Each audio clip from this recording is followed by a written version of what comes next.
How's it going, everybody? This is Weekend Trav with Weighing In with Travis Hartman. I'm doing a little segment called In This Corner, where I bring on fighters and we do a little back and forth right before they gear up for a fight.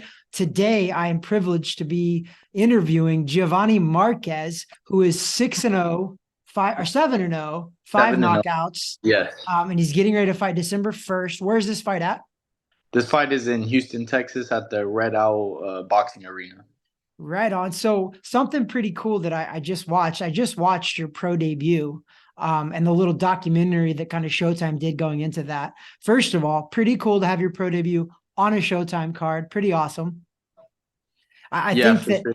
I think that they talk about it in the documentary too on Showtime, but I think it's true. It was you didn't get that fight because of you because of who you are and your dad's name. You got that fight because you were a national Golden Gloves champion in the amateurs. And I've been a boxer my whole life as well. I had 170 amateur fights, 46 pro fights. So I know how hard it is to win a Golden Gloves title. I never won one. I came Yeah. close, but I never won one. So I think for all the people out there that want to be kind of skeptics, I just want to let them know that winning the national Golden Gloves is no joke. So congrats on that. Before we talk about your professional career, leading up to the Golden Gloves, there, have you fought anybody in the amateurs that is also now pro or that is a big name amateur as well? One of the biggest names I fought in the amateurs was Tiger Johnson, Delonte Johnson, who ended up becoming the Olympian for the USA team. I lost a split decision. It was a good fight. It was my one of my first tournaments in the open division. I was always the younger guy competing with the older guys, but I took away a great experience from that, and maybe we'll match up later on down the line in the pros. Yeah, it's kind of cool like that. When you have a long amateur career, which I highly recommend fighters do that. I know we're in a YouTube phase where people think they can just turn pro. If you want to have a long professional career, you should have an amateur career, and you've got that under your belt already. So I don't preach into the choir with you with that, but I think it's important, man, that you had such an accomplished amateur career, and then not to mention you have the guidance of your father, who does your dad is your dad your head trainer as well? Yes, I started with my grandfather. He brought me up throughout the amateurs, and then later on in my amateur career, my dad took over, and that's when we won the Houston Golden Gloves, the state Golden Gloves, and then we won the national Golden Gloves. And I was also named the outstanding fighter of the tournament. And now, That's as in impressive. the pros, my father is my head trainer. I really don't know if people know how impressive that is. Like to win a Yeah, national Golden Gloves and then to also get the fighter of the tournament. That's impressive because there was probably a lot of great fighters that fought that night for the finals of the Golden Gloves, and for you to walk away with that, it's pretty huge. yeah, for sure. It was a big win for us because in prior tournaments like the U.S. Nationals and whatnot, I would come up short, get a split decision that maybe we thought we won, but I just kept pushing and kept using. I used that as motivation, and then once we went for the Golden Gloves, we won the Houston, the state, and the Nationals. And if you know, I'm sure you do know, like Texas. Even to get out of the state of Texas is tough because Yeah. there's a lot of tough competition here in Texas. So it was a good win for us. Of course, California, Texas, Florida, things, places like that. It's always really tough to Yes. get out of there and get to national. So yeah, it's impressive, man. So it's unusual that I bring on somebody that also has a similar background as my dad trained me from the day I was first started. I was 6 years old. So he's been Nice. training me all the way through. My younger brother also fought. My older brother also fought. So you kind of have the same thing where it's kind of a family gig because doesn't one of your brothers fight as well? Your dad fought. Obviously, your dad was a world champion. Yes. But also, how do you feel with that dynamic? I know that for me, it was amazing and I still love it, but I know there was some friction sometimes and there were some hard times going through. I know we had some battles in the gym, but how has it been for you guys? For my father and I, it's been great. My father, he's very open-minded. He's willing to hear me out. If I see something one way, he's willing to hear it out. If he sees something another way, I hear it out. So we just communicate really good, and I think that's why we don't have any friction or anything like that. And he's very open-minded, and he was once a fighter too, so he understands all the ins and outs. If you have a bad day in sparring, he understands that those happen sometimes. Whereas if you have a trainer that's never been in the ring, sometimes they may not understand certain stuff. So me and my father have a great relationship, and thus far we haven't had any butting up heads or anything like that. It's been great. So it's been smooth sailing so far with you and Yes. your father. Yes, sir. Yeah. That's awesome, man. I just know that once I got of age, about 18 or 19, I definitely started talking back a little bit to my dad, who Yeah. was my coach. So we had some friction, but it ended up working out, obviously. Yeah. But yeah, I still wouldn't trade it for the world, man, to have my dad in my Yeah. corner. Because I think long term for you as well, and I hope that you take this on the longer into your career, is that at the end of the day, your father is there for you. He doesn't care Right. about anything else. So I highly recommend, and I don't think you need to know this, but keep your father close and keep him in your corner, man, because he Yes. ultimately cares about you. He doesn't care about the wins, the losses. He cares about your safety. He obviously wants you to win, clearly. For sure. He cares about you first. So if that's the one thing that I could pass on to kind of the younger generation, which is you coming up, is remember that. Have people around you that care about you. Not care Yes. about what you can do for them, care about, what your well-being long term, because boxing is a brutal sport. You know this. You've been in it long Right. enough. Right. So it's good. I'm glad to hear that. I'm glad to see that. Don't ever be discouraged though if you guys disagree, man, because it will happen. In the Yes. end, the love of a father and a son will triumph. And remember that. Yes. Don't let the media get involved in there. Don't let them create beefs. Right. Um, so with that being said, though, I know for me, when I turned pro, we never really even talked about turning pro until I turned pro. For you Yeah. guys, what was that conversation like from going from amateur to now making your professional debut? How did that go with you and your father and your family? Yeah, so the conversation came up after I won the National Golden Gloves. As soon as I won that tournament, my dad started getting calls from managers, promoters, stuff like that. So that's when we started to see, like, okay, are we gonna wait for the next Olympics and try to see what's up with that, or are we gonna just go ahead and turn pro? And we decided to turn pro because I have more of a pro-like style, and of course, like the amateur, the politics and all that. Oh yeah. We didn't think it was worth waiting it out. We had a lot of momentum winning the national Golden Gloves, and so that's why we decided to turn pro. So I guess a quick question too, because I really haven't been out of the game a little bit, the amateur game. Is the Golden Gloves headgear or no headgear? It's headgear. It's headgear.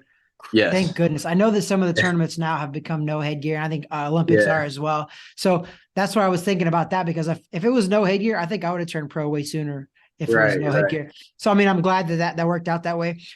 So then what set up your pro debut on Showbox? I mean, like I said, that did it just happen to like kind of line up to where the National Golden Gloves were over, the next fight card coming up was going to be a Showbox card, and you were like, you know what, let's make it happen? Yeah, actually, I think my manager David McWater had set that up. I'm not too sure, but the Showtime family had always shown love to my dad and myself. When I won the National Golden Gloves, they actually gave me a shout out on a live Showtime card, and they put a picture up and they showed a picture of my dad as well. So I think maybe Steven Espinoza, Gordon Hall, and David, they came up with that, and it ended up being a really great thing, and I'm very thankful for that, and I'm sad to see Showtime leaving boxing. Man, you and me both. I've been around now so I fought on HBO pay-per-view. So when Nice. HBO went out of business, I was like, what? They were in business for like Right. over 30 years. And then now I'm like, Right. what's going on? Showtime too. So Yeah. maybe it's for the better for boxing. Who knows? I am very sad to see it go for sure, because I'm a huge boxing fan, not only a competitor and a coach and owner of a gym. I'm a big fan of boxing.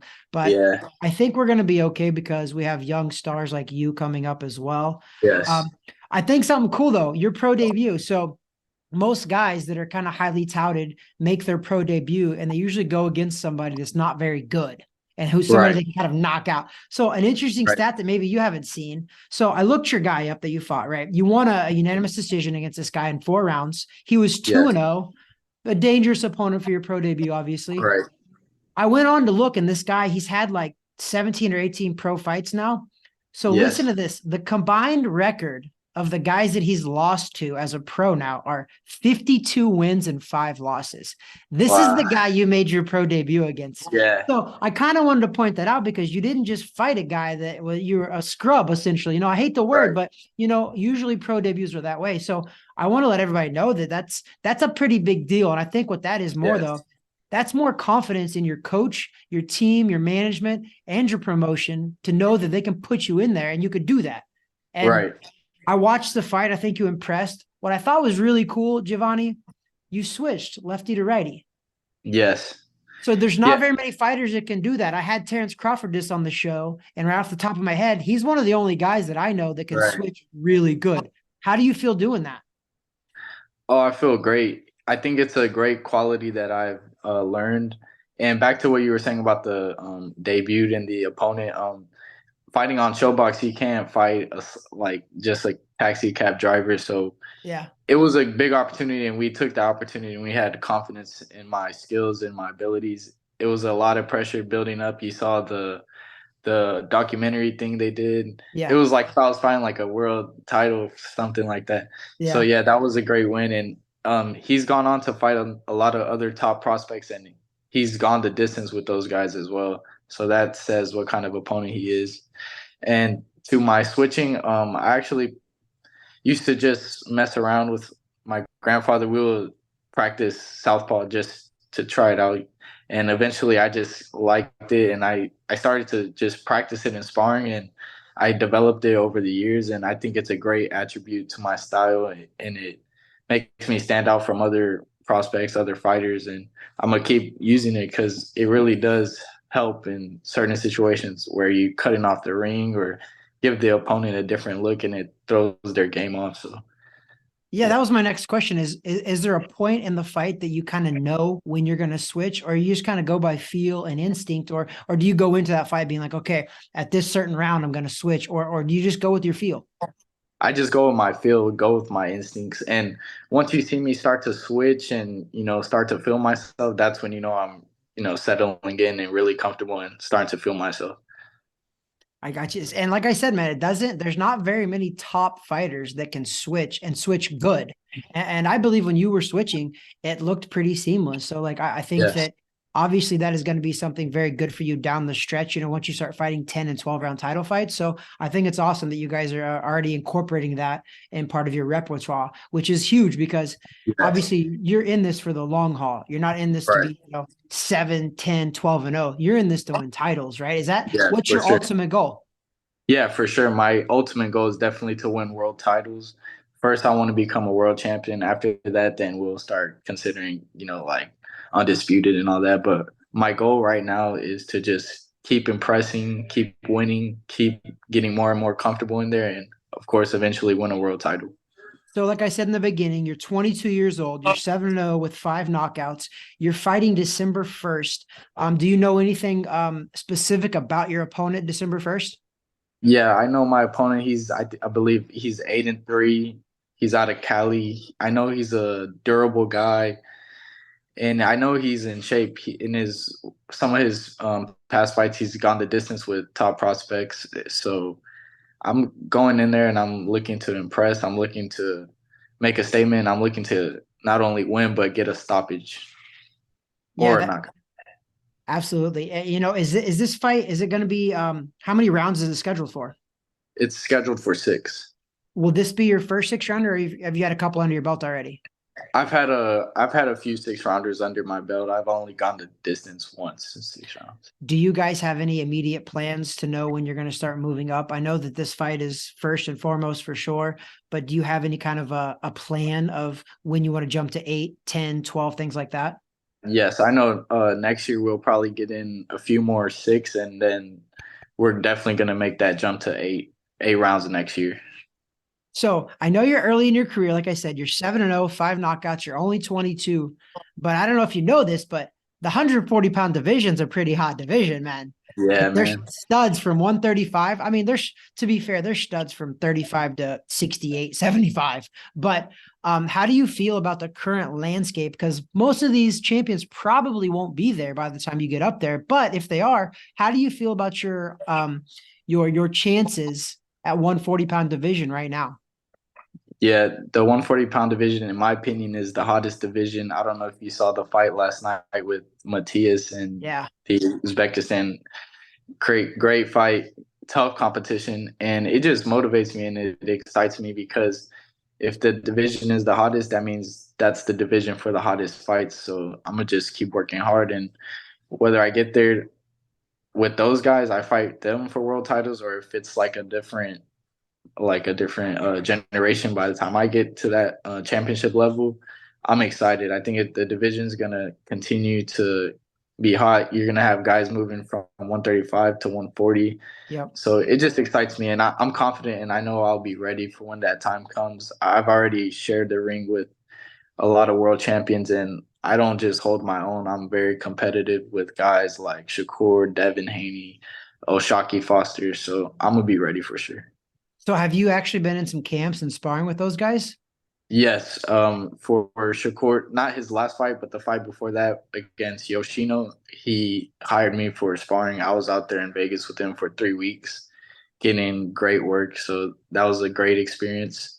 And here in Houston, we have a lot of top champions and whatnot. My last camp, I got a lot of great work in with Oshaki Foster, who just defended his title. So yes. That's awesome. So I also saw too, it was pretty cool because so Showtime, the fights that you're speaking about were on just last night. It was David Benavidez Yeah. versus Andrade. So that was really cool. But I think what was even cooler is the previous big time pay-per-view was Canelo and Charlo. And I saw you Oh got to yeah. be there for that. How cool is that to be that close to something that you possibly could be at one day? Yeah. Actually, I didn't make that fight because I was in camp getting ready for my own fight. But I did go to the press conference. I got to Okay. take a picture with Canelo, and I actually know Charlo personally. He actually wanted Houston to. guy. Yeah. He wanted to sign me, but he's a cool guy. But yeah, like you said, I've been to a lot of big fights from a very young age. Mayweather, Canelo, a bunch of Canelo fights, Floyd fights, and I think that's helped me in my career. When I get under the bright lights, it feels like I've been there before. So I've been blessed to be able to attend big fights, and I hope to be in those big fights one day myself. Absolutely, man. So I guess what would you say?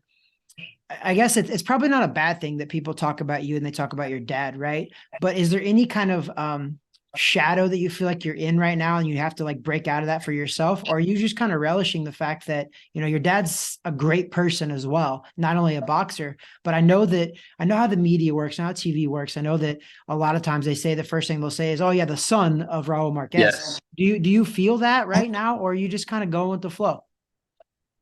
It's definitely there. I feel it, but I don't mind it. It's not a bad thing in my opinion. I think it gives me more viewers, whether it's they're looking to say, oh, can he fight as good as his dad, or oh, is he better, or oh, is he just another son of a former world champion? I just use it to my advantage because ultimately it's giving me more viewers, and but like you said, I do eventually want to break out of that and become my own name, become my own person, become my own star one day. So I know that I have to ask this question, and it's crazy, but YouTube has been amazing right now for boxing. It's you have all these guys, and I say amazing that it has brought new eyes, but Yeah. it's also brought a lot of guys that clearly probably shouldn't be pro. Um, what's your opinion right now on that kind of movement right there? The last, like, I would say 2 to 3 years of the YouTubers, you know, like you have Jake Paul, you have all KSI, Logan Paul, who retired. Right. I said it on my podcast. I was like, oh, Logan Paul retired. I was like, who gives a shit? He never took Yeah. it. He, of all the Pauls, he really didn't take it serious. And he said that. Right. I mean, to be fair, Jake does take it serious, but I just want Right. kind of to pick your brain on that. What are your feelings about the YouTubers? Do you feel like that they're taking away from you at all? Or are they adding to the sport?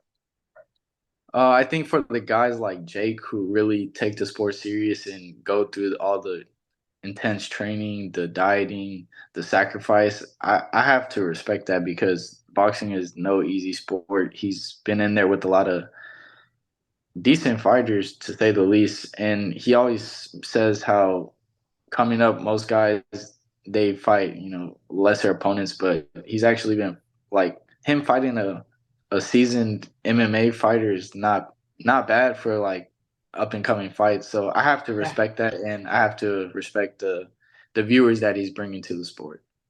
Yeah. I mean, I don't think a lot of people realize that Jake Paul, man, he does take it freaking serious. Like this kid's Yeah. training, he's getting his butt kicked in sparring all the way from like 3 or 4 years ago. I remember hearing stories because at one time BJ Flores was training Jake Paul, and I actually fought on the same National Golden Gloves team as BJ Flores. He's Oh, from nice. Missouri. I'm originally from Missouri, so I knew BJ, and BJ was telling stories about how like Jake would go into some pro gyms in Vegas and try to spar and take his licks but the kid Yeah. kept coming back. So like, Right. that's one guy that I'm not saying he's going to be a world champion, not even close, but I think he takes the sport serious enough to Right. where I respect that.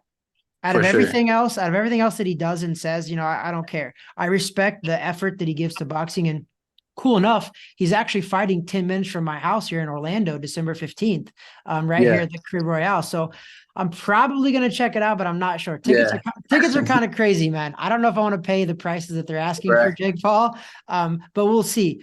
But Yeah. carrying on from that, it's obviously, I think it's adding to boxing. I really do. I think a lot of people are coming to boxing because of the YouTubers. I do. Yeah.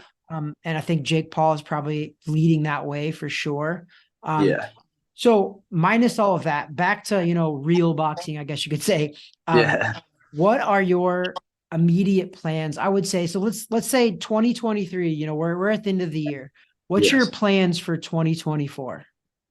So I can't look past 2023. I'm looking December 1st to end the year off with a bang, another dominant performance, another highlight reel performance, and then going into 2024, I we have some good stuff lined up with a promotional company. We haven't signed yet, but Yeah. we should have that news out pretty soon, and I'm excited to start building with them and building my fan base more, and um, plan to probably fight 5 times. So stay busy, continue to develop, and then get into those 8 rounders towards the middle end of the 2024. And by the end of 2024, I'll be turning 2024. So we'll be getting closer to contender status, and then start thinking about world champions and all that.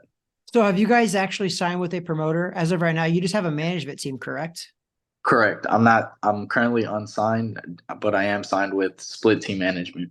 Split team manager. That's a good management team. I think Tifamo Yeah. Lopez is with them. So Correct. Yeah. that's not a bad 100 in the 140-pound division. You got a guy like Tifamo under the same management team. So that's pretty cool. Ever had the chance to have any kind of sparring or any sessions with him? No, I did get the call to go spar with him, but I was in camp here at home, so I wasn't able to get out there. But I'm Oh sure man, I'm sure down the line we'll get it going on.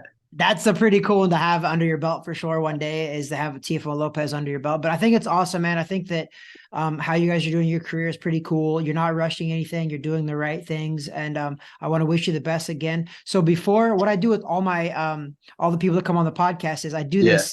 I have 6 questions that we ask, Okay. and Cool. we give you a timer. So you have it. So I'm going to ask them as soon as you think of it, you got to shoot it off there because it's Yeah. time. Rapid. Okay. Yeah. Yes, Okay. exactly. So let me go ahead and start the timer here. Boom, boom, boom. All right. We have 30 seconds. It's 6 questions. All right. All right. Gotcha. And just rattle them off. All right. You ready? Here we go. Out of these 2 rappers, who's the best, Kanye West or Jay-Z? Jay-Z. Out of these 2 fighters, who's the best pound for pound right now, Terrence Crawford or Canelo? Terrence Crawford. Who's more overrated out of these 2 heavyweights, Ali or Tyson? Ali. That's a tough one. What is the Yeah. better of these 2 foods, pizza or tacos? Tacos. Gotta go. Jake Paul or Logan Paul? I got Jake. Who is your current favorite athlete right now, and you can't say yourself? I would say CJ Stroud. Oh, Texans yeah, quarterback. I got you. Yeah. Right on. I appreciate it, brother. Again, thank you so much for coming on the podcast. I would love to catch up with you again. It's so great to see kind of young fighters doing their thing right now. I know what it took at that level to get to where you're at right now, and it's insane. Yes. But like I said again in the beginning, I know you got good people around you. Your management team is solid people. Your father's a solid person. I know that your brothers fought too. You're doing all the right stuff, man. Again, yes, sir. It's my pleasure to have you on the show, and I hope that we can have you on the show again. Don't get too big time for us though, okay? Yeah, nah, Because never. I want to have you back on the show because I do appreciate you coming on the show. You got any final shout outs to anybody you want to, if you let me know your Instagram handle, all that, we'll put it on the bottom of the podcast too. If you want to go and tell everybody your Instagram handle, all that stuff.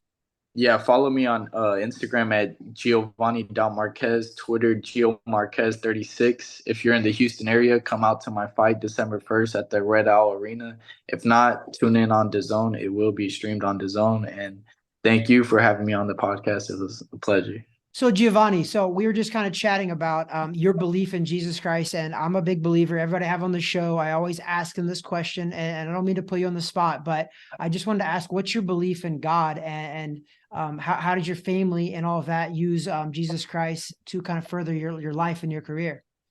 Yeah, I'm very strong in my faith, and I'm glad to have a great relationship with God. And, boxing is a tough sport, and there's ups, there's downs, and I just have faith that God has plans to prosper us and not harm us. So, just following his teachings in the Bible helps me really navigate through my boxing career. If I have a bad day, I know, just put it behind me and keep pushing. That's, teachings of the word. So my relationship with God has definitely helped me succeed in my career, and I hope to be able to, spread the word through and use my platform to share how great he is. So even though I'm a Dallas Cowboys fan, you're a Houston Texans fan, and you said, Yes. and I know that you said that you really like the CJ Stroud. Why is it that you like him so much? I like that he's such a dominant player and he gives all the glory to God. His talents, he credits it all to the Lord, and I hope to do the same when I'm victorious. I'm gonna give him the glory because without him, I'm honestly nothing. So Amen, brother. I feel the exact same way. Everything that has happened in my entire life, I believe that I wouldn't be here if it wasn't for Jesus Christ. And I think that I've been blessed for this podcast too, because every single person I've had on the show so far, um, they've already they've told me that they believe in Jesus Christ and they thank Jesus Christ at the end of their fights, and they actually truly believe. And I said that to Terrence Crawford. I was like, listen, I know that you thank God after your fights. I was like, but do you really believe? And he was like, right. 100% Trav. He was like, without a single doubt in my mind, he goes, I've been shot in the head. And I was like, Yeah, I actually didn't even know that. And he was like, I believe that I yeah, wouldn't be here unless it was for Jesus Christ. So I think it's awesome that you feel that way, man, because I do that in my heart. And I think that in this world, if we had a little more Jesus Christ, I think it would be a better place. yeah. I definitely agree. Just like the teaching in the Bible, if the world followed that, everything would just run so smoothly. But people have to take that leap of faith and give it a shot, and I think they should because it's going to be the best decision they ever make. Amen, brother. Now Yeah. I'm even more happy that you came on the Yeah. show, because I really don't know what I'm going to do when I get a person that doesn't believe. I don't know how I'm going to Yeah. feel about that. But you know Yeah. what? I think that's our calling though, right? Is like, if we do Right. find somebody like that, we still have to love them and try to bring them as best as we can to Jesus Christ. So I think Right. that, maybe one day that will happen. And I think that's our platform. And you're right. You're a professional boxer now. You're undefeated. You do have a platform. And I just pray every day that you do use it to not only benefit yourself and your family, and that you give praise to God, because we wouldn't be here, man. Like, we truly wouldn't Right. be here. And I know that I couldn't have done it by myself, and he's there with me all the time. And I'm so glad that you feel that way and your family does, because I'm telling you, put God first and the rest will fall into place. Yes, sir. Yes, And sir. I appreciate it, brother. Again, thanks a lot, man. We'll catch you on the winning side probably in Yes, sir. 2024. God Yep. bless and take care, brother. Yes, sir. Thank you.